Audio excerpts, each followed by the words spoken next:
Yun naman ang ating project. Kabit tayo ng metal framing for ceiling.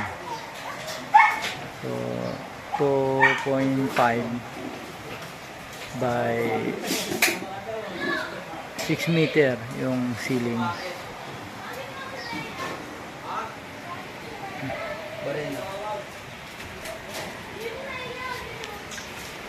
Yung paglalagay ng ay 2x2 para pagsalpak ng 4x8 na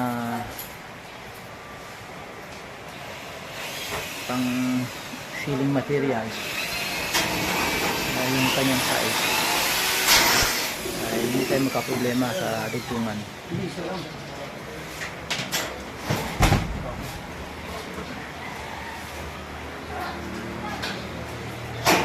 Tapos yung gilid nito ay double walling.